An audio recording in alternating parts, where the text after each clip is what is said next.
네, 안녕하십니까? 손해평가사 박스입니다. 자, 이번 시간에는 재배환경 온도편 두 번째 시간으로 이번 시간에는 무엇을 이제 공부를 하냐면 온도로 인해서 작물이 어떤 피해가 발생하는가 그것을 우리가 공부를 할 거고 그리고 그렇게 피해가 발생된 것을 막연히 그만두면 안 되겠죠. 그 대책은 어떻게 해야 되는 건가? 그것까지 우리가 한번 살펴보도록 하겠습니다. 기본적으로 이제 재배환경 온도편에서 주로 출제가 되는 부분이 바로 오늘 공부할 요 내용이 되겠습니다. 자, 먼저 이렇게 저온장애, 냉해가 같이 같이 적어놓은 이유는 뭐냐면, 냉해라는 것은, 뭡니까? 서늘하다. 서늘함으로써, 당하는 피해가 될 거고, 저온장애는 뭐요? 낮은 온도에서 어떤, 뭡니까? 해가 발생되는 거, 뭐 그런 의미가 되겠죠. 그러니까 동의어다라고 생각하시면 돼요. 어떤 분은 냉이라고 표현하고, 어떤 분은 저온장애라고 표현하기도 합니다. 그런데 이제 우리가 지난 시간에 온도편에서 공부를 했지만, 결국 뭐요? 뭐 저온이 있다 그러는데, 그 저온이 몇 도다라고 규정할 수가 없다 그랬죠. 그렇죠? 예, 동일한 품목이라 하더라도 생육조건은 또 생육 단계별로 또 다 각각 생육조건이 또 다를 거 아닙니까? 그래서 저건이라는 게 야 작물이 가장 자라기 적합한 온도가 그냥 저건이야. 그 정도만 우리가 깨달으면 되는 거고 여기서도 마찬가지죠. 이렇게 저온장애가 발생한다 했을 때 이 저온장애가 모든 작물의 동일한 온도에서 저온장애가 발생할까요? 아니겠죠, 그렇죠? 열대 작물에서 열대 지방에서 잘 자라는 작물들이 뭡니까? 이렇게 그 좋은 장애가 발생을 할 거고 만약에 그 한대 지방에서 잘 자라는 그런 작물들은 어떻겠습니까? 영하 10도가 되더라도 작물이 꽃도 피고 막 그러잖아요. 그죠? 막 얼음 데서 꽃이 피어 있고 그런 거 우리 보셨죠. 그죠? 그런 것처럼 그런 작물들은 좋은 장애, 뭐 동해 이런 게 입을 이유가 없어요. 추운 데서 도리어 그 생육 조건이니까 날씨가 영하의 날씨가 그렇죠. 그렇게 생각하면 됩니다. 그래서 오늘 공부할 이 저온 장애는 야 과연 이 저온 장애라는 것이 어떤 의미고 그리고 저온 장애를 피해를 입는 그런 작물들이 어떤 건가 학문적으로 이렇게 연구해 놓은 거 그리고 이제 시험 문제 출제됐던 내용을 가지고 우리가 이런 내용을 알아야 문제를 풀 수 있겠다 해갖고 제가 이렇게 정리해 놓은 겁니다. 간단하게 한번 살펴보도록 할까요? 예, 식물체 조직 내에서 결빙이 생기지 않는 범위. 그러니까 영하의 날씨가 아니라 영상의 날씨인데 이렇게 피해를 당하는 그것을 갖고 뭐라 그런다? 저온장애 냉이라고 한다. 이렇게 해서 딱 기억을 하시면 되겠습니다.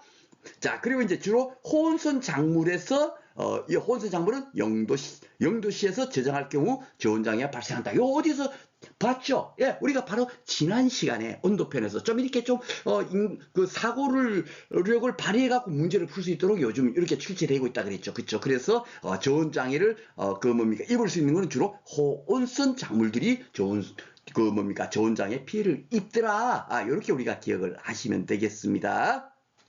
자, 그리고 이제 요 내용은 뭐냐면요. 그 쉽게 말해서 요거는 이제 뭐 동해 뭐 이런 것과 관련된 건데, 쉽게 말해서, 여기 보면은, 자, 요 내용만 한번 제가 다음에 이제 기출문제 풀어볼 때 따로 상세히 공부하겠지만은, 교재 내용이니까 미리 간단하게만 그냥 살펴보겠습니다. 작물에서 저온장애의 초기 증상은, 야, 저온장애가 언제 일어나느냐, 그걸 갖고 이제 학자님께서 또 이렇게 학문적으로 이렇게 그 글을 써놓은 거예요. 지질 성분의 이중층으로 구성된 세포막에서 상전환이 일어나며, 그러니까 세포막이 막 이렇게 뭡니까, 그 서로 이렇게 그 변환되고 이랬을 때 이제 그 뭐죠, 저온장애가 일어난다. 예, 그러니까 이 저온장애가 발생하지 않는 것은 그런 것도 그런 환경에 꿋꿋하게 버틸 수 있으니까 일어나지 않겠죠. 그래서 이렇게 상전환이 일어난다고 이렇게 표시를 한 거고요. 표현을 한 거고 기질 성분에 포함돼 포화지방산 비율. 이 포화지방산은 여러분 잘 아시죠? 예, 고기 같은 데서 이렇게 나오는 지방,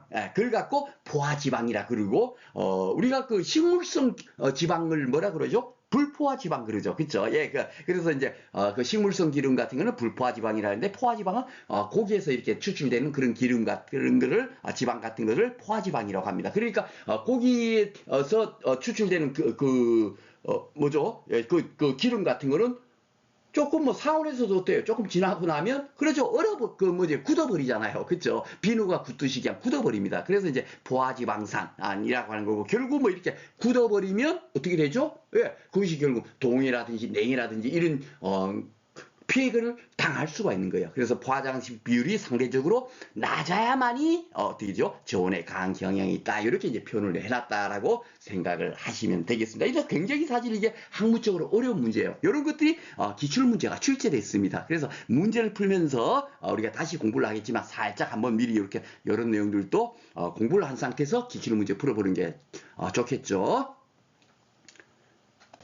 자, 그리고 이제 기존에 주로 출제됐던 것이 이런 것이 출제돼. 다음 주 좋은 장애, 그러니까 여기 요거 먼저 보겠습니다. 이거 여름 작물, 열대 작물은 영상 4도 이하가 딱 돼버리면은 좋은 장애가 발생한대요. 안수림이 어떻게 생기냐면 이렇게 생겨요. 여러분들 이거 많이 보셨죠? 안수림은. 그쵸? 예, 많이 보셨을 거고. 극락주화는 여러분들도 잘 모르실 거예요. 예, 저도 그래갖고 이게 뭐 어떤 건가 해가지고 사진으로 이렇게 검색해갖고 이게 뭐 보니까 진짜 뭐 떨어지게 생겼네요. 그래서 요런 이제 그 작물이 그 꽃이 극락주화라고 합니다. 근데 요것이 주로 뭡니까? 열대지방 막 이런 데서 자라는 작물이다 보니까 영상인데도 불구하고 그냥 뭡니까? 좋은 장애 이 냉해 피해가 발생이 돼갖고 작물이 잘 못 자라는 거예요. 근데 요 두 가지 뭡니까? 작물을 가지고 문제가 무려 지금 11회까지 지금 출제가 됐잖아요. 11번이 지금 재배학 문제가 출제됐는데 그 중에서 3번인가가 이걸 갖고 출제가 됐어요. 그러니까 와 굉장히 출제 빈도가 높은 겁니다. 그렇죠? 예, 그래서 제가 따로 이렇게 빼놓은 거고요. 자, 그리고 이제 또 하나는 뭐냐면 이 냉해를 이제 너와 학자님들께서 뭐 냉해 쉽게 말해서 용상의 날씨에서도 그 뭡니까 냉해라는 것이 결국은 작물의 그 생육이 돼서 피해가 발생되는 거, 그쵸? 그걸 갖고 이제 냉이라고 하고 조온장이라고 한다라고 우리가 이제 배웠지 않습니까? 그죠? 그 냉해를 또 다시 이렇게 학문적으로 분류를 해놓은 거예요. 지연형 냉이, 장애형 냉해, 병해형 냉해, 혼합형 냉해 이렇게 이제 구분해놨는데 주로 이제 우리가 알아야 될 부분은 요 두 가지예요. 병해형 냉해는 뭐겠습니까? 병충해가 침입해가지고 뭐 이렇게 그 피해를 입는 유형 그런 걸 병해형이라고 할 거고 혼합형은 뭐 이거 여러 가지가 이게 혼합돼서 피해가 발생하는 거 그런 것을 혼합형이라고 분류를 했을 거지 않습니까? 근데 중요한 게 시험에 자주 출제되는 것이 지연형 냉해가 어떤 거고 장애형 냉해는 어떤 거냐? 요게 이제 출제가 가장 많이 되고 있어요. 그래서 이거는 반드시 우리가 숙지를 하셔야 되는데 여기 내용 그대로만 읽어갖고 아무리 암기를 해봐봐야 문제 풀 때 절대로 쉽게 풀 수가 없습니다. 그 특징을 정확히 알아야 돼요. 그래서 먼저 이 장애형부터 제가 여러분들한테 설명을 드리겠습니다.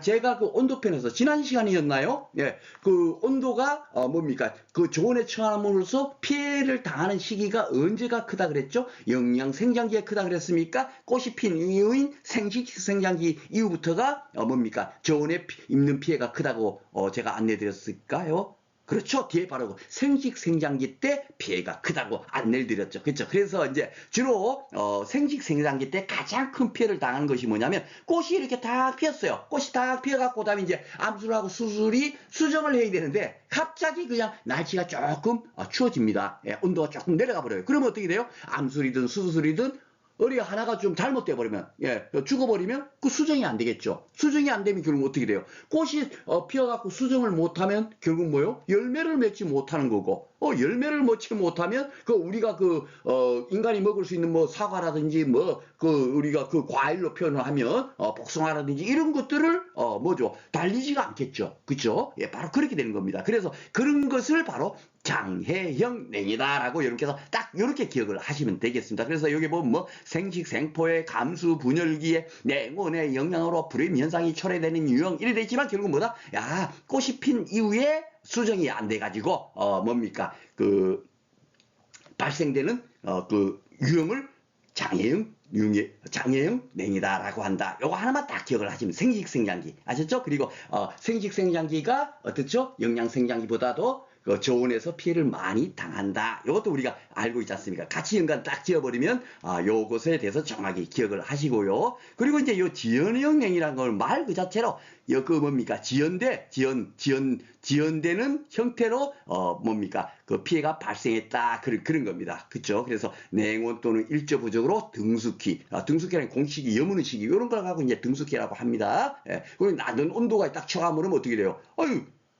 작물이 좀 이렇게 생장이 늦어지겠죠? 생장이 늦어지니까 결국 뭐요? 예, 조기 수확도 안 되고 또 수확량도 감소하게 돼갖고 피해를, 이 냉해 한 건 해는 뭐요? 아, 피해를 입다할 때 그거지 않습니까? 그쵸? 저온의 처음으로서 잘못된 거요. 예, 작물 재배 나쁘게 된 거. 그쵸? 그래, 나쁘게 지연되었다. 이래갖고 수확량이 감소도 됐지만 수확도 또 지연도 되고 이런 것을 갖고 진흥냉이라고 한다라고 생각하시면 되겠습니다. 요것도 시험 문제 잘 나오니까 꼭 공부를 하셔야 됩니다. 두 가지 그 구분은.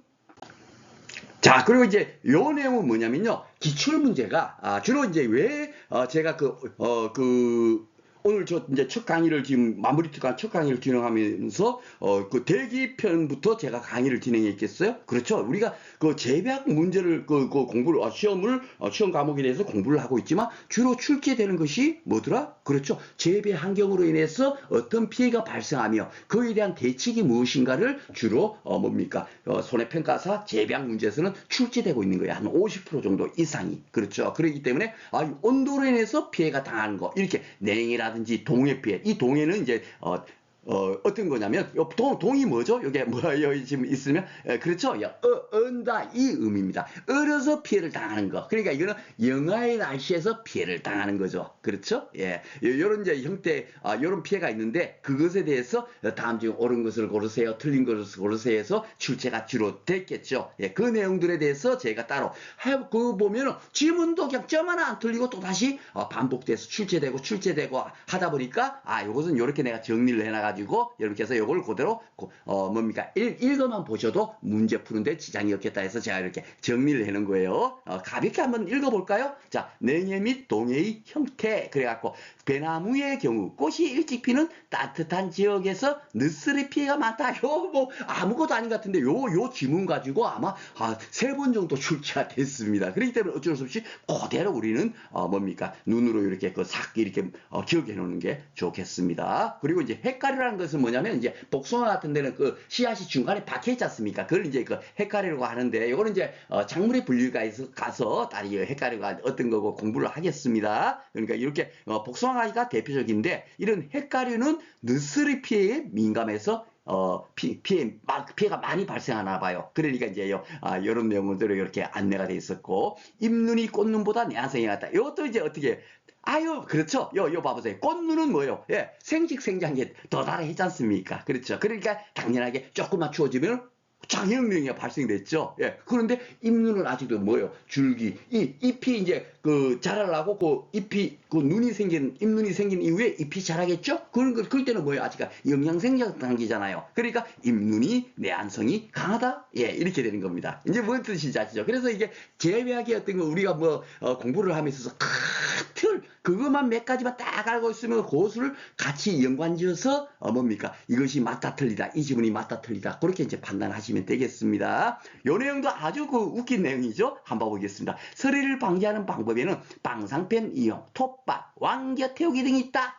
요 지문 갖고도 아마 3번, 4번 출제가 됐어요. 예, 그렇기 때문에 따로 이렇게 정리를 해놓은 거고요. 과수는 발육기의 내향성이 약하여 영하 1사도에서 피해를 입으나, 도리어 이게 낙엽 후, 후명기가 되면, 쉽게 말해서 겨울에는 어떻게 해요? 과수 같은 경우는 이제 낙엽이 다 이파리가 떨어지고, 이건 멀뚱하면 나무만 서 있잖아요. 그럴 때는 이제 휴먼기라고 해갖고, 잠도 자고 이제 나무도 이제 그러겠죠? 예, 그렇지만 그럴 때, 내한성이 도리어 강해진다. 예, 그러니까 그런 상태에서 겨울에 영하 15도, 20도도 견디고 봄에 다시 어떻게 돼요? 예, 이파리가 나고 다시 이제 꽃이 피고 그다음에 열매도 맺고 막 또 그리 되지 않습니까? 그렇죠? 그래서 이런 하나의 과정을 거친다라고 생각하시면 되겠습니다. 그래서 이게 무조건 놓고 절대적으로 좋은 것은 아닌 거예요. 그렇죠? 그래서 이렇게 도리어 날씨가 추워지는 것이 추워지지 않으면 겨울이 만약에 없다라고 하면 도리어 봄에 이거 봄이 됐나 이런 것도 모르고 그냥 꽃도 새싹도 돋지도 않을 거예요. 그래서 다 이런 하나의 관련이 돼 있다라고 생각하시면 되겠습니다. 자, 진흥냉해의 경우 조기육문화 이렇게 작물이 생장이 늦어지면 어떻게 돼요? 조기육 좀 일찍 육묘를 하거나 조기 좀 일찍 재배를 해버리면은 그것을 극복할 수 있겠죠. 그쵸? 그리고 장애인 냉해가 껴도는 그 뭐죠? 수정이 안 돼 갖고 그 뭡니까? 그 냉해가 발생하는 거 그걸 갖고 장애인 냉해라고 했잖아요. 이럴 때는 추위에 강한 품종을 재배해 버리면 어떻게 돼요? 예, 어느 정도 아이고 추워, 아이고 안 추워. 수정 잘 돼. 예, 그러면 그냥 어떻게 돼요? 수정해갖고 열매도 맺고, 예, 그래 되겠죠. 그쵸? 그래서 이런 거를 재배함으로써 피해를 줄일 수 있다. 이런 질문도 보면, 아, 이거 맞네. 그쵸? 그렇게 우리가 판단해서 공부를 하시면 되겠습니다. 자, 그리고 이제 한해. 이제 우리가 조금 전까지 배운 것은 저온, 장해, 냉해 이것을 공부를 했고요. 예, 한해라고 하는 거 요 한자가 이거 뭡니까? 추울 한자잖아요. 그렇죠? 추워서 생기는 피해. 예, 이건데 따지고 보면 저온, 장해도 뭡니까? 그 여름 임이랑 같아라고 생각하는데 그럼 현재 그 농학자님들께서는 이 한해를 뭐죠? 무조건 넣고 얼어서 발생하는 피해를 한해라고 한다라고 이렇게 쓰고 있어요. 그래서 우리 또한 뭐죠? 무조건 넣고 한해 그러면 야 작물이 얼어서 발생하는 피해 이 동해 그죠? 이거가 같은 의미다라고 생각하시면 되겠습니다. 그리고 제가 이렇게 내동성 증가 요인 이렇게 따로 이렇게 제가 해놓은 이유는 이것이 아직 현재 출제는 되지 않았지만 우리가 뭐죠 수분편에서도 뭐 내건성 그 작물의 특징은 무엇인가요? 그 옳은 것을 그 체크를 하세요 해갖고 문제도 출제된 거 보셨죠? 예, 그런 것처럼 이런 것들도 언제든지 출제될 수 있겠다 해갖고 제가 따로 이렇게 정리를 해놓은 거예요. 예, 가볍게 한번 보겠습니다. 아직까지 이제 재배환경 전반적으로 공부를 하지 않은 상태니까 이런 부분이 결합수가 뭔지 이런 걸 잘 모르겠지만 여기서 한번 또 들은 상태에서 그 다음에 또 앞으로 이제 다음에 공부를 하게 되면 더 쉽게 이제 딱 와닿을 거예요. 그쵸? 그래서 이 결합수라는 게 뭐냐면 PF라는 것이 토양 수분 장력이라고 해갖고 토양의 수분이 많으면 수분이 많은데 그때 막 땡길 막 수분을 빨아당길 이유가 없잖아요. 그쵸? 그러면 수분 장력은 굉장히 낮고 그리고 수분이 없으면 어떻게 돼요? 수분이 없으면, 아이고, 작물이 어떻게 돼요? 예, 죽잖아요. 그러니까, 뭐죠? 토양에서, 수분을 빨아당기려는 힘이 굉장히 강해질 거예요. 그쵸? 그래서, 우리가 수분 포텐셜을 공부했을 때는 수분 포텐셜은 어떻게 해요? 높은 곳에서 낮은 곳으로 이동한다. 그렇게 우리가 공부를 했죠. 그리고 수분 포텐셜이 높은 곳은 물이 많으면 수분 포텐셜은 높고 물이 적으면 수분 포텐셜은 낮다. 그렇게 해서 우리가 공부를 했어요. 오늘 그렇죠? 그런데 이제 뭐죠? 반대적으로 토양 수분 장력, 요 PF가 토양 수분 장력이라고 해요. 요것은 도리어 물이 많으면 어떻게 돼요? 예, 토양 수분 장력은 낮고, 그리고 물이 없으면 토양 수분 장력은 높은 겁니다. 그래서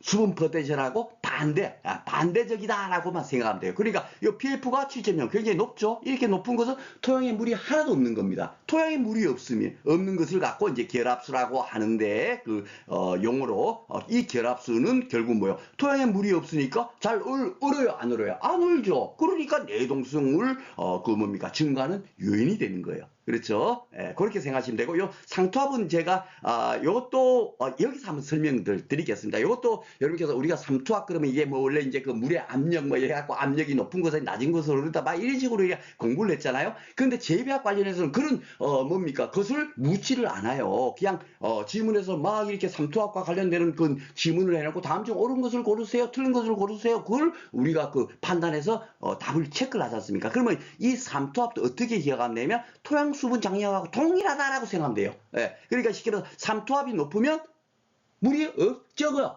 삼투압이 낮아? 그럼 물이 많은 거야. 이렇게 생각하면 돼요. 아셨죠? 그러니까 우리가 지금까지 수분 포텐셜은 물이 많으면 수분 포텐셜이 높고 물이 적으면 수분 포텐셜이 낮다. 요거 딱 한 개 기억했죠. 그리고 나머지 토양 수분 장력하고 삼투압은 반대다. 이렇게 해서 딱 기억하시면 돼요. 이 반대니까 결국 삼투압이 높고 결합수 PF 값이 7.0 이상 높은 경우에는 결국 뭐예요? 물이 없으니까 잘 얼지 않겠죠. 그렇죠? 이렇게 기억하시면 돼요. 그리고 여기도 보면 당의 함량이 높다. 당은 요거 뭐죠? 쉽게 말해서 우리가 일반 물 같은 경우는 뭐죠?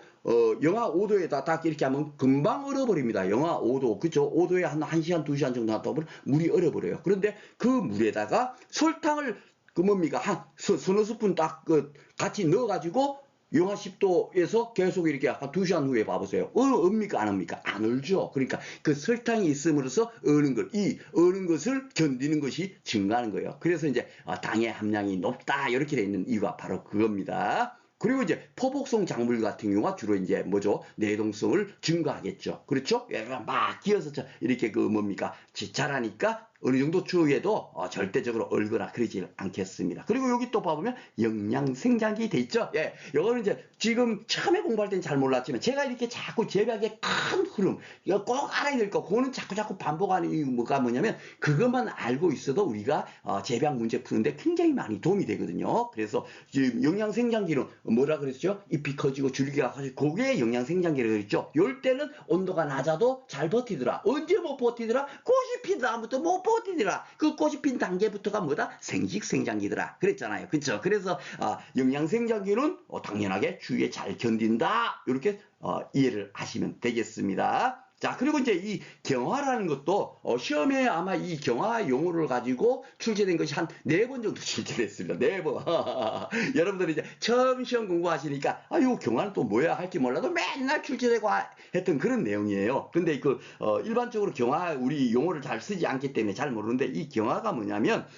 그 쉽게 말하면 요즘 대부분 그 육묘를 해가지고 키워가지고 그다음에 이제 그 실질적으로 그 재배하는 곳에다가 정식을 해가지고 그렇게 이제 키웁니다. 그래야만이 더 뭐죠? 작물이 수확도 많이 되고 조기에도 수확되고 하여튼 좋으니까 그렇게 하겠죠. 아니면 구태여 뭡니까? 정식을 해갖고 그 뭡니까? 재배할 이유가 뭐가 있겠습니까? 고추가 대표적이죠. 고추는 무조건 정식해서 재배를 하거든요. 정식하지 않고 그냥 그대로 씨 뿌려갖고 거기 자란 상태에서 고추가 올라오고 해갖고 키워봐봐야 고추가 별로 자라지 않으니까 요즘 다 정식을 합니다. 그렇죠? 예, 그렇게 하는데 그 정식을 하려면 그 뭡니까? 다른 데서 이렇게 좀 키울 거 아닙니까? 키워가지고 이제 이제 이 농지에다 고추를 키워봐야지 하고 딱 그대로 심어버리면 어떻게 되겠어요? 환경이 적응을 못해갖고 왜 여기 뭐야 내가 살던 데 아닌데 해갖고 적응을 못해갖고 잘 자라지 못하겠죠. 그래서 그것을 잘 자랄 수 있도록 그 환경에 적응할 수 있도록 하는 그 과정을 경화라고 합니다. 재배학에서. 굉장히 어렵죠. 그러니까 여러분들이 우리 그 식혜생활에서 영양학에서 금방 나오면 어떻게 해요? 예, 아이고, 막 밖에 나면 막 눈이 부셔갖고, 아무것도 안 보여요. 그렇죠? 예. 그러면 그 바깥에 나왔을 때 그것이, 환한 데서 그냥 잘 보이게 하려면 어떻게 해요? 그 영화관에서 그 금방 나와갖고 그대로 밖으로 나오지 않고 그 영화관에서 어느 정도 조금 이제 그 뭡니까 어둠 속에 있었던 것을 조금씩 빛을 그 눈에 조금 이렇게 접촉함으로써 어느 정도 적응시킨 이후에 그 다음에 이렇게 바깥으로 나오면 환하게 잘 보이겠죠. 그렇죠? 그 과정을 경하다라고 생각하시면 되겠습니다. 근데 여기서도 보니까 요게 기출문제가 한번 출제됐어요. 이것도 뭐냐면 월돌 작물이 5도 이하의 저온에 계속 처하게 되면 내동성이 커진다. 요겁니다. 쉽게 말해서 막 계속 추위에 계속 견디다 보면 어떻게 되죠? 우리 사람도 그렇잖아요. 처음에 갑자기 초겨울이 돼가지고 영상 2도 1도 아이 추워 막 난리 나죠. 그쵸? 예, 처음에 갑자기 영상 2도라도 난리 납니다. 그런데 그 겨울 한겨울이만 이제 영하 10도도 경험하고 이러다 보면 영하 5도 그러면 어이구야 5도는 봄 날씨네 이렇게 돼버립니다. 그렇죠? 예, 그렇게 되는 것처럼 뭐죠? 그 어떤 과정을 거치게 되면 그걸 적응하는 거, 예, 그런 것을 갖고 이렇게 재배학에서는 경화라고 쓴다라고 생각하시면 되겠습니다. 낙엽수는 가을 로화 기간에 이것도 이제 아마 그 기출문제 지문으로 나왔을 거예요. 그래서 제가 이렇게 따로 이렇게 정리를 해놨는데 가을 로화 기간에 내한성 증대를 위해서 점진적으로 저온에 노출된다. 이게 바로 요 똑같은 의미죠. 그렇죠? 예, 그런 식으로 우리가 이해를 하시면 되겠습니다. 그리고 이제 휴먼 상태가 되면 당연하게 자버리니까 추운지 안 추운지 어떻게 돼요? 잘 모르겠죠. 못 느끼겠죠. 그러니까 내동성, 이 추위에 견디는 힘이 커지겠다. 이렇게 해서 이해를 하시면 되겠습니다. 그래서 이렇게 온도와 관련된 문제가 나오더라도 우리가 이 정도만 우리가 이해를 하고 있으면 어떤 지문이 나오더라도 쉽게 우리가 파악을 할 수 있다라고 생각이 됩니다. 자, 그리고 이제 한해 대책 해갖고 이제 막 얼어서 생기는 피해 이걸 이제 하려면 어떻게 되냐? 뭐 예방적으로는 어떻게 돼요? 그 과습을 결국 뭡니까? 그 물이 얼어서 작물체 내에 있는 수분이 얼어서 생기는 피해 피해일 거 아닙니까? 그러니까 당연하게 너무 이렇게 물이 많지 않도록 해야 된다. 예방 대책은 그런 거고. 그렇죠? 그리고 강전정을 피하고 이 전정도 뭐든지 뭡니까? 가지치기 하는 걸 이제 전정한다 그러죠. 근데 전정도 너무 많이 해주면 안 되고 너무 적게 해줘도 안 되고 적당하게 해줘야 되겠죠. 그러니까 강전정을 피해야 되고 분지각도를 넓게 한다. 이게 이제 어떤 의미냐면요. 요 제가 사진을 하나 해놨는데 요게 좀 여러분들께서 이해를 하셔야 돼요. 이게 그냥 막 암기식으로 공부해 갖고는 재배학은 절대적으로 시험 문제를 풀지를 못해요. 자, 그럼 보겠습니다. 분지각도라는 게 뭐냐면 요게 그 가지 이렇게 옆으로 이렇게 가지가 이렇게 있지 않습니까? 벌어져 있지 않습니까? 근데 이것을 뭡니까? 하늘로 향하게 돼 있다 치면 어떻게 돼요? 물이 잘 이동을 못 하겠죠. 예, 그렇죠? 예, 하늘로 쏟아져 있으면 물이 올라가지를 못해요. 예, 그렇죠? 예, 너무 경사져 있으니까. 그렇죠? 그러니까 올라가지를 못하니까 어느 정도 딱 뭡니까? 추위가 오면 그대로 올라가다 그냥 휙 얼어버릴 거예요. 근데 그 흐르는 물은 잘 옵니까 안 옵니까 여러분? 고여있는 물은 잘 어는데 흐르는 물은 잘 안 얼잖아요. 그러니까 요 가지를 요 쉽게 말해서 요게 지금 잘 안 보입니다만은 그 이쑤시개 같은 거 있잖아요. 거기를 이렇게 살짝 이렇게 뭡니까? 꽂아버리는 거야. 예, 꽂아버리면 어떻게 해요? 이 가지가 이렇게 수평처럼 이렇게 벌어지겠죠. 예, 그래서 분지각도를 넓게 한다는 의미가 바로 이거예요. 예, 그 수평이 되도록 이렇게 키우기, 재배하게 되면 여기서 계속 물이 호로록 가고 흐를 거 아닙니까? 흐르면 어떻게 되죠? 예, 흐르는 물은 잘 얼지 않으니까. 그쵸? 그래서 이제 분지각도를 넓게 함으로써 어는 것을 방지한다. 그렇게 여러분께서 이해를 하시면 되겠습니다. 그러니까 가지의 각도를 넓게 해줘버리면 물이 흘러버리니까 그 가지에서 계속 물이 흐르니까 잘 안 오니까 이런 것도 하나의 대책이다라고 생각하시면 되겠고요. 자, 그리고 이제 응급 대책이란 건 뭐냐면 실질적으로 이제 그 뭡니까? 어느 피해가 발생해 버린 거예요.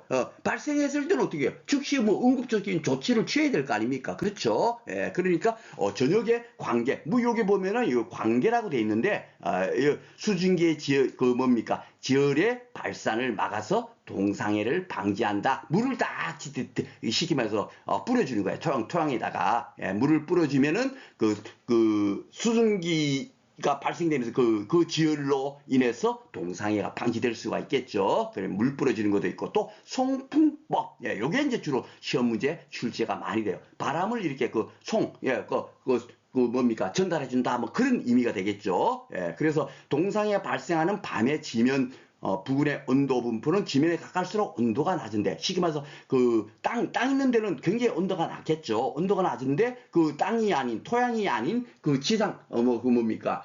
한 200m 위, 이런 데는 어떻게 해요? 뜨뜻한 공기가 있겠죠. 그쵸? 그 뜨뜻한 공기를 바람을 불어갖고 토양 쪽으로 내려준다면 어떻게 됩니까? 작물이 얼어요, 안 얼어요? 안 얼죠. 바로 그 의미가 송풍법이 되겠습니다. 그래서 여기 온도가 낮은데 상층의 더운 공기를 아래로 불어내서 그냥 선풍기 바람처럼 바람을 불어내리면 기온의 저하를 막아주는 방법. 그죠? 예, 그걸 갖고 송풍법이라고 한다라고 돼 있고요. 제가 이렇게 이제 안내되어 있는 것은, 기출문제로 똑같이 하나 빼지 않고 한 2번 정도 출제됐기 때문에 제가 그 내용은, 그대로, 이렇게 첨가하거나 이런 거 없이 그 내용 그대로 제가 이렇게 교재에다 실었습니다. 한번 보겠습니다. 최고 지구 온난화에 따른 기상 이변으로, 개화기가 빠른 헷갈리, 아까도 헷갈리 나왔었죠. 그죠? 헷갈리에 서리 피해가 빈번하게 할 수 있는. 요거 시험 문제 출제 많이 됐다고 제가 말씀드린 내용이 그대로 또 나와 있네요. 그쵸? 이렇게, 그렇게 지문이 만들어서 출제가 됐습니다. 특히 가수원의 강이나 저수지 옆에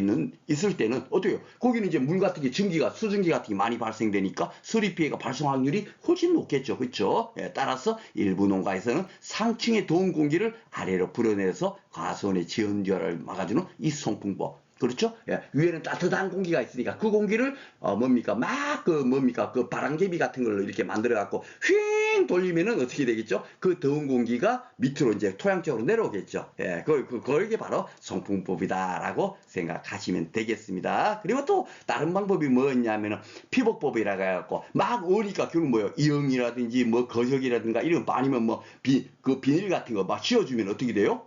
씌워주면 어느 것을 좀 방지할 수 있겠고, 그죠? 그런 거 하나의 예시입니다. 그리고 요 연소법, 톱밥, 왕겨 등 연료를 태워 열을 자기가 또 앞에서 잠깐 보셨죠? 예, 그런 이런 것들을 갖고 지문을 해갖고 다음 주 한해 대책 중 틀린 것을 고르세요. 이렇게 나오니까 우리가 이런 내용만 정확히 이해만 하고 있으면 딱 보면 아유 요거 아니구만 하고 우리가 쉽게 뭡니까 답안을 찾을 수가 있습니다. 그리고 제일 마지막에 요게 이제 조금 여러분께서 이제 이해가 안 되실 거예요. 살수결빙법. 뭐 요게 뭐예요? 결국 뭡니까? 살짝 물을 얼린다. 얼리는 방법이다. 이거예요. 그러니까 물을 휙 뿌려갖고 그 작물에 그 표면을 얼려버리는 거야. 그럼 야 이게 동해 방지 대책이 아니고 동해가 발생하는 거 아닐까? 이렇게 생각하기 쉽지만 우리가 그 뭐죠? 학교 다닐 때 우리 많이 배웠잖아요. 그 이글루 아시죠? 예, 에스코메인들 이글루에서 살고 있습니다. 그죠? 얼음으로 만든 집이에요. 이글루가. 그런데 얼음으로 만들었다고 해서 얼음으로 만들어 아유 그 안에 얼마나 추울까? 그 냉장고보다 더 추울 것 같아. 이렇게 생각할지 몰라도 어떻게 되죠? 그렇죠? 예. 그 얼음으로 만든 집 안은 도리어 엄청나게 따뜻합니다. 얼음이 추우니까 나머지 그 뭡니까? 그 얼음이 다 막아주는 거죠. 추위를 다 막아주니까 그 실내는 굉장히 따뜻할 거예요. 그죠? 바로 그래서 작물체에도 뭡니까? 예, 표면을 살짝 물을 뿌려갖고 살짝 얼려주면은 도리어 뭐죠? 그 안에 있는 수분이라든지 이런 것들이 도리어 보호를 받고 작물 그 뭡니까? 필요한 것들도 막 이렇게 잘 이렇게 그 이동도 되고 그렇게 되겠죠. 그래서 살수결빙법 이런 것도 한해의 대책이다라고 생각하시면 되겠습니다. 자, 그리고 이제 한해의 이제 사후 대책. 야, 막 피해를 입었어. 그 피해 입었다고, 아이고, 하고 이제 어쩔 수 없지만 하고 놔두는 게 아니라 피해를 입었어도 나중에 또 혹시 또 추가적인 피해가 발생되면 안 되니까 또 이게 사후 대책 같은 것도 있겠죠. 그러니까 학문적으로 구분해 놓은 건데 우리는 뭐, 야, 이럴 때는 어떻고, 이럴 때는 어떻고까지 공부를 하는 게 아니라 큰 틀로 그냥, 야, 한해 대책이 다음, 어떤 것이 있을까만 딱 우리가 이해만 하고 있으면 다음 주 한해 대책 중에서 틀린 것을 고르세요 하면 쉽게 우리가 찾을 수가 있겠죠. 그까지만 공부를 하시면 됩니다. 자, 한해의 사후 대책, 예, 그리고 속효성 비료, 속효, 예, 효과가 굉장히 빠른 그런 비료를 뭡니까 더 이렇게 추가해서 준다. 예, 그러면 당연하게 뭐 좋은 비료 주는데 당연하게 좀 좋아지겠죠. 그렇죠? 그리고 연면 시비를 한다는 얘기는 뭐냐면 쉽게 말해서 그 토양이 지금 얼어 있고 막 그럴 거 아닙니까? 그렇죠? 그러니까 잎에다 직접 이렇게 비료를 시비하면은 어떻게 되죠? 더 빨리 이렇게 그 효과가 발생되겠죠. 그렇죠? 그래서 이렇게 이제 한해 대책에서도 연면 시비를 해주는구나. 이렇게 우리가 하나 더 기억을 하시면 좋겠습니다. 자, 그러면 이제 그동안 과연 어떻게 출제되는가 한번 이제 풀어보도록 하겠습니다. 자, 체크 한번 펜 바꾸고요. 자, 먼저 이제 다음에 설명한 냉해 이렇게 이제 문제가 나왔습니다. 자, 냉온의 저항성이 약한 시기, 생식 생장기 때, 그죠? 예, 감수 분열기에서 저온에 노출돼서 수분 수정이 안 돼 버린 거예요. 수정이 안 돼 버린 거예요. 이게 뭐죠? 장애형 냉해죠, 그죠? 장애형 냉해. 요 앞에 벌써 답은 그냥 끝나버렸네. 3번. 장애행냉은, 요거밖에 없네. 그런데 대화 한번 볼까요? 냉온에서 생육부진으로 외부 병균의 침입에서 저항성이 저하돼서, 발생하는 그 피해는 뭐다? 예, 이거는 뭐 병으로 이런 거니까 병행냉이가 되겠죠. 그래요? 그래서 쉽게 답은 3번으로 체크를 할 수 있겠고요. 자, 그리고 이제 기출 4회 때는 어떤 문제가 나왔는가 보겠습니다. B씨가 저장한 화해는 뭐냐? 이렇게 물었어요. 자, B씨가 화해를 수확해서 4도씨, 영상 4도씨의 냉장고에 2주간 저장을 했는데, 유통하려 했더만 저장 전과 달리 좋은 장애가 발생됐대요. 영상 4도인데, 그럴 리가 있나? 그러면 그 작물이 뭐냐? 그 화해류는 뭐냐라고 문제가 나온 거예요. 이거 안쓰림 극락주와 사진으로 제가 올려드린 거 기억나시죠? 예, 바로 그런 식으로 출제된 거예요. 그러니까 이것을 뭡니까? 너무너무 여기 나오면 무조건 안쓰림 이렇게 우리가 답을 그대로 찾을 수 있도록 하기 위해서 사진까지 올려놨다라고 생각하면 되겠고요. 4회 때 이렇게 나왔는데 5회 때 볼까요? A론 가서 실수로 2도시에서 영상 2도시에 저장했는데 좋은 장이 발생했대. 그럼 뭐예요? 안쓰림 극락주와 우리가 배웠잖아요. 근데 여기 보면은 극락조화가 있죠? 그러면 여기 이렇게 되는 겁니다. 그러니까 이게 무슨 중요하다고 꾸준하게 출제되지? 예, 출제율이 계속 동일한 사람이니까 그 문제를 또 이제 비슷하게 조금 변형해서 출제를 했다라고 생각하면 되겠습니다. 그래서 이게 우리가 기출 문제를 다 풀어보는 이유는 지금 현재 그 뭡니까 최근에 그 재배학을 출제했던 분들이 적어도 뭐 2년이나 3년에 돌아가면서 다시 출제를 하니까 최근에 제가 그래서 8회, 9회, 10회, 11회는 반드시 제가 따로 빼서 또다시 이렇게 풀어주는 이유가 바로 그거예요.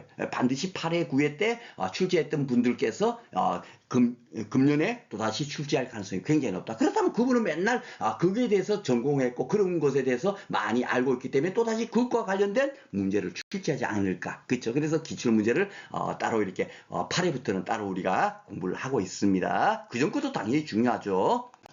자, 그리고 7회 때 나온 문제를 볼까요? 사도시에서 많이 봤죠? 전장에. 아이고야, 극락좌 안쓰리우. 그러니까 이게 뭐 4회, 5회, 7회 이것만 해요. 뭐 그냥 이것만 다른 건 몰라도 벌써 3문제를 맞추는 거예요. 그렇죠? 그리고 또 보면 7회 때 보면 냉이로 올바르게 짝칠해진 거 나왔죠? 장애형이냐 지연형이냐 그걸 묻는 걸 거예요. 딱 봐보면 맞죠? 예. 장물이 특히 내원에 대한 저항성이 약한 시기에 이게 생식 생장기 때 피해를 당하는 거는 뭐다? 이게 장애형이죠? 여기도 또 요거만 딱 장애형만 나와 있네요. 마음의 접촉형, 피해형 이런 거 듣도 보도 못한 거니까 이런 거 벌써 몰라도 이렇게. 그러니까 재배하기 어렵다고 해서 어려운 게 아니에요. 잘 봐보시면 전혀 뭐 되도 않는 것도 막 이렇게 그 유형으로 올려져 있죠. 예. 벌써 여기 답은 끝났지만 그리고 요 일조부작으로 해서 등 생육이 늦어지고 그죠? 예. 그러니까 이런 게 생육이 지연돼서 수확이 되고 하니까 이런 것은 지연형냉이라고 하겠죠. 그죠? 그래서 쉽게 답은 3번으로 체크할 수 있습니다. 그렇지만 지금까지 문제 나온 게 결국 극락토와 안스리움하고 장애형냉해, 지연형냉해가 주로 출제가 많이 되고 있구나 하는 것이 여러분께서 딱 느껴지실 겁니다. 자, 그리고 이제 1회 때 나온 문제 한번 보도록 하겠습니다. 1회 때는 동해, 어려서 생기는 피해. 상해라는 건 뭐예요? 서리상, 서리로 인한 발생한 피해. 뭐 이렇게 우리가 생각하시면 되겠습니다. 그렇죠? 이런 내용으로 옳지 않은 것. 그냥 우리가 소리 피해 공부를 안 했지만 그냥 뭐 한번 풀어보겠습니다. 그렇죠? 자, 배나무일 경우 꽃이 일찍 피는 따뜻한 지역에서 늦설의 피해가 발생 많이 일어난다. 기억나십니까, 여러분? 많이 출제되고 있는 지문이다라고 말씀드렸을 겁니다. 그렇죠? 예.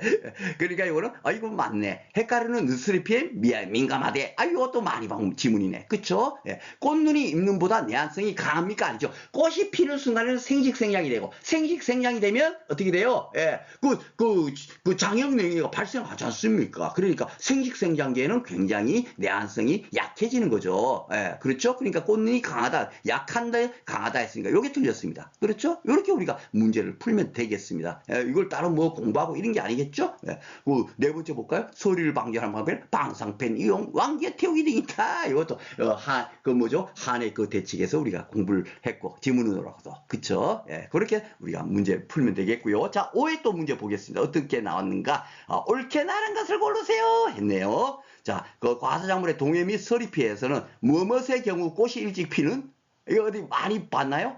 그렇죠? 예, 뭡니까? 배나무의 경우 꽃이 일찍 피는 따뜻한 지역에서 늦설의 피해가 많이 일어난다. 이것도 아마 제 강의한 노트 잘 봐보시면 요 내용이 그대로 지문에 돼 있습니다. 자, 그리고 이제 최근에는 온난화 영향으로 개화기가 빨라져서 어떻게 된다? 햇가류에서 그죠? 서리 피해가 빈번하게 발생한다. 이것도 이제 복숭아해가 우리가 공부를 했죠. 예. 그리고 이제 마지막으로 갈로는 상층의 더운 공기를 아래로 불어내리니까 송풍법 그쵸? 예. 이렇게 해서 배나무 햇가류 송풍법 요거를 이제 답을 체크를 할 수 있겠습니다. 그리고 이런 뭡니까 갈로치기 문제 같은 경우는 그 중에서 한두 개만 정확히 우리가 캐치를 하더라도 이거는 아니구만 하면 벌써 이게 전체가 다 틀린 게 되지 않습니까? 그렇죠? 그래서 쉽게 벌써 이게 뭐 살수법 이런 건 벌써 아니잖아요.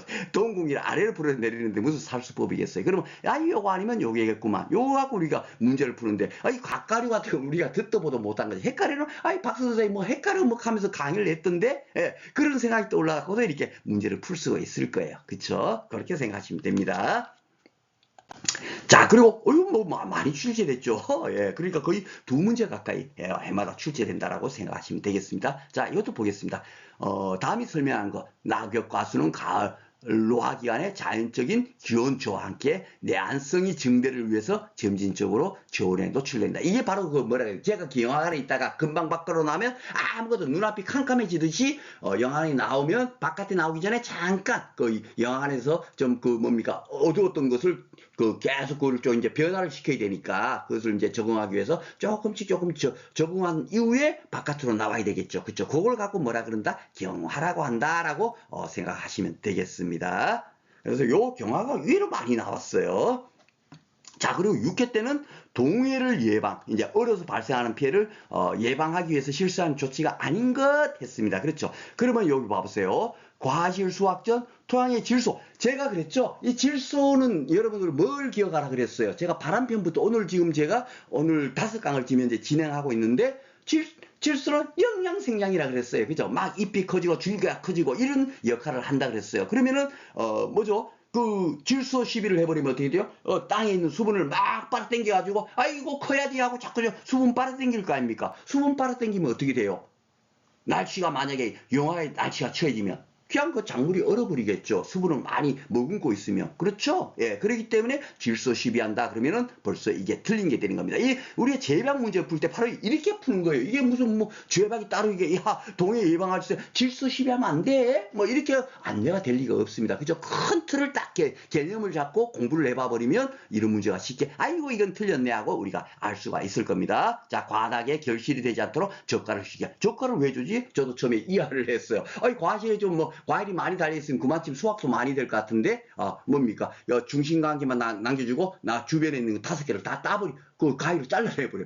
왜 그러지? 한 개만 남으면 수확이 적을 것 같은데 그 한 개를 그 뭡니까 가지고만 그 재배를 해야만이 그 과일이 그 우리가 그 인간이 먹기도 좋고 맛도 좋고 그렇게 작물이 재배되니까 저가를 하겠죠. 그렇죠? 예, 그래서 이것도 맞는 지문이고요. 배수 관리를 통해 과습을 방지하고 그리고 그 뭡니까 습하지 않아야만이 얼지 않으니까 그렇죠? 예, 그리고 강전정을 피하고 분지각도 이거 넓게 한다. 이거 아시죠? 이쑤시개 딱 꼽아가지고 뭡니까 가지를 평평하게 만들어주는 거. 그걸 갖고 분지각도를 넓게 한다. 이렇게 넓게 해주면 그 뭡니까 그 작물체내 수분이 쭉 흐를 수 있잖아요. 흐르니까 어떻게 된다? 동해를 예방할 수 있겠다. 그렇게 우리가 해서 요 문제도 요 지문도 맞는 지문이다. 그렇게 파악하시면 되겠습니다.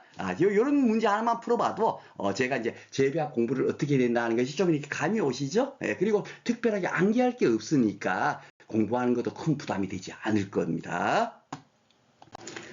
자, 그리고 이제 9회 때 하나 문제를 볼까요? 9회 때 서리 피해로 나왔네요. 그쵸? 서리 피해 나왔으면, 최근, 지금, 온난해. 이거 앞에서 문제 나왔던 그대로네. 계약에 빠른 햇가류에서 피해가 빈번하게 발생한다.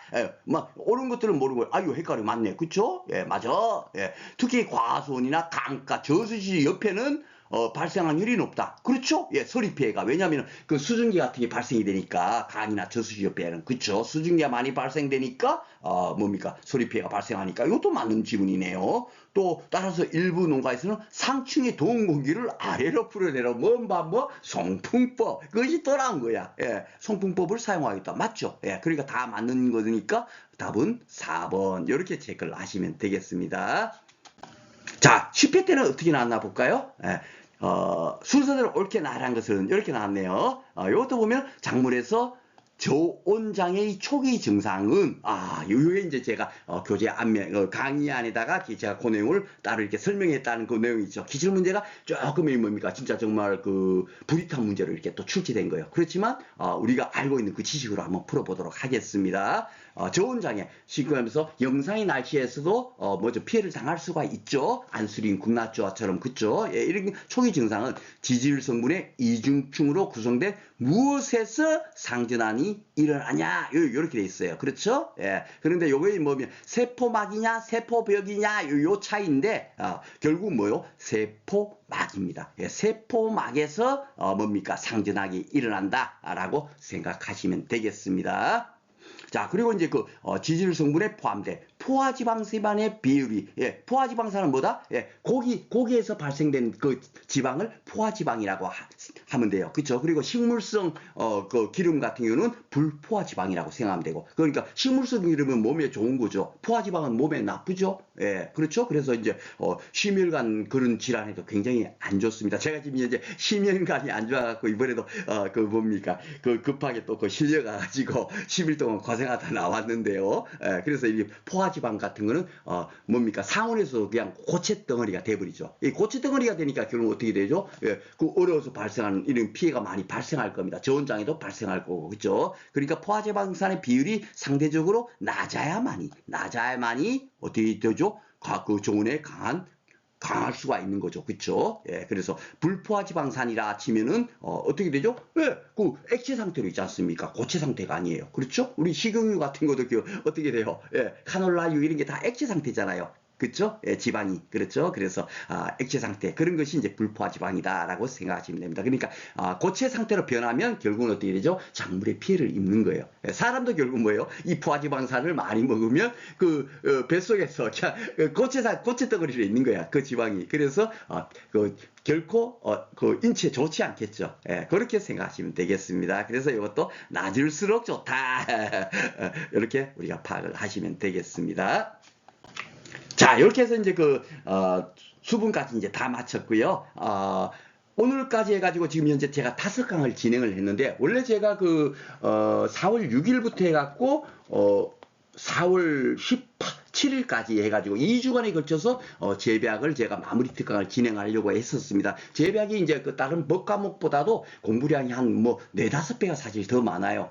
제가 이제 법 과목을 강의를 진행할 때 마무리 특강 들어보시면 진짜 시간도 별로 들이지 않고 여러분께서 야 이거 뭐 90점 맞는 거 껌딱지네 하고 그냥 공부가 쉽게 끝날 수 있도록 제가 이렇게 진행을 하려고 하는데, 재배학은 그래서 2주 동안을 제가 이제 진행을 하려고 계획을 했었는데, 이번에 본의 아니게 뭡니까 한 10일 정도를 제가 그 강의 준비를 하지도 못하는 그런 환경에 처해 있다가 제가 이제 드디어 이제 퇴원을 하고 오늘부터 이제 강의를 이제 진행을 하고 있습니다. 그러다 보니까 최소한 하루에 5개씩 만약에 제가 강의를 진행한다 치면은 5일이면 아마 오늘부터 시작하더라도 오늘이 이제 15일이니까 16, 17, 18, 19일까지 해가지고 총 5일이 되죠. 그러니까 이번 주 1월까지 하면은 재배학이 그냥 끝나버리고 그 다음부터 원래 이제 제가 계획했던 상법보험편 그 다음에 일주일 하고 그 다음 일주일을 농제법 일주일 하고 나머지 일주일간은 그렇죠 복습도 하고 그리고 제가 이제 모의고사 미리 그래도 아무리 공부를 하더라도 시험장처럼 직접 문제 갖다 놔놓고